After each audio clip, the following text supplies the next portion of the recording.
እመቤታችን 64 ዘመን ሲሆናት በጥር 21 ቀን አርፋለች። ዘመኑ ዘመነ ማቴዎስ ነው። ያን ጊዜ ጥር ሰኞ ይብታል። ሰኞ እስከ ሰኞ 8፣ ሰኞ እስከ ሰኞ 15፣ ሰኞ እስከ ሰኞ 22 ይሆናል።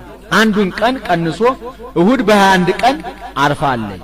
ሐዋርያት በአጎበር አድርገው ወደ ቤተ እግዚአብሔር ወደ ጌቴሴማኒ ይዘዋት ሲሄዱ መቼም አይሁድ ለምቀኝነት አያርፉምና ቀድሞ ከዚች የተወለደው ሞተ፣ ተነሳ፣ አረገ እያሉ ዓለሙን ሲያውኩ ሕዝባችንን ሲያደናግሩ ኖሩ።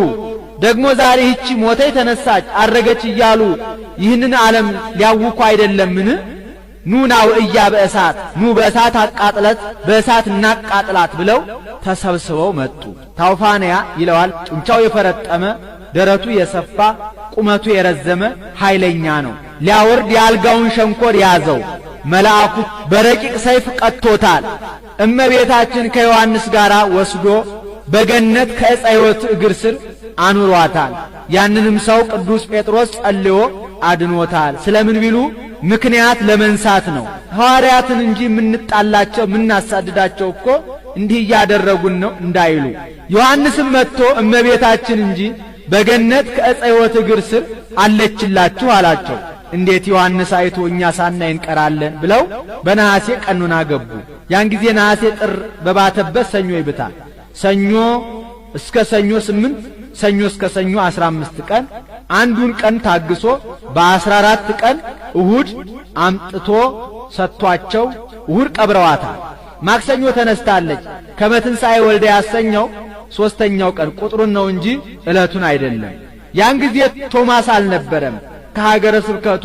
ያን ጊዜ ቶማስ አልነበረም ከሀገረ ስብከቱ ህንደኬ ሄዶ ነበርና በደመና ተጭኖ ሲመጣ እመቤታችን ስታርግ አገኛት። መላእክት እመቤታችን ናት አትሰግድም እንዴ አሉት። ወፈቀደ ይደቅም ደመናሁ ይላል። ከደመናው ሾልኮ ሊወድቅ ወደደ። ስለምን ቢሉ ተበሳይቶ ነው። ቀድሞ ልጇ ከትንሣኤው ለየኝ፣ እሷ ደግሞ ከትንሣኤዋ ትለየኝ ብሎ እመቤታችንም አይዞ ይህን እርገቴን ያየህ አንተ ብቻ ነህ፣ ሐዋርያት አላዩም እንካ ብላ የተገነዘችበትን ሰበኗን ሰጥታ ሰደደችው። እሱም መጥቶ ከሐዋርያት ጋር ጥቂት ሲጨዋወቱ ቆይቶ የእመቤታችን ነገር እንደምን ሆነ አላቸው። እሷንማ ምን ነው ሞታ ቀብረናት አሉት። መቼ ሞተች? በጥር። መች ቀበራችኋት? በነሐሴ። ሞት በጥር በነሐሴ መቃብር ብሎ ዘበተባቸው። ቅዱስ ጴጥሮስ አንተ ጥንቱን መጠራጠር ልማድ ነው። ቀድሞ የጌታን ትንሣኤ ብንነግርህ በእጄ ካልዳሰስኩ ካላየሁ አላምንም ብለህ እጅ ከእሳት እንደ ገባ ጅማት እርር ኩምትር ብሎ ነበር።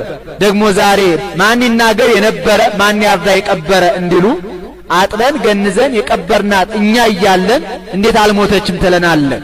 ምን አንተ ብቻ ተጠራጥረህ ትቀራለህ? ሌላውንም ታጠራጥራለህ? ና ላሳይህ ብሎ ወደ መቃብሩ ሄዱ።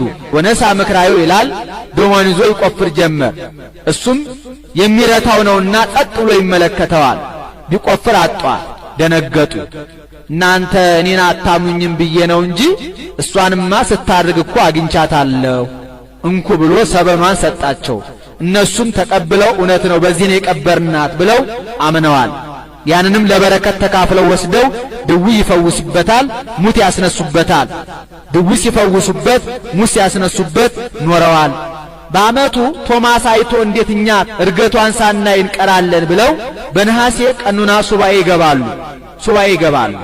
ዘመኑ ዘመነ ዮሐንስ ነው። ያን ጊዜ ነሐሴ ረቡዕ ይብታል።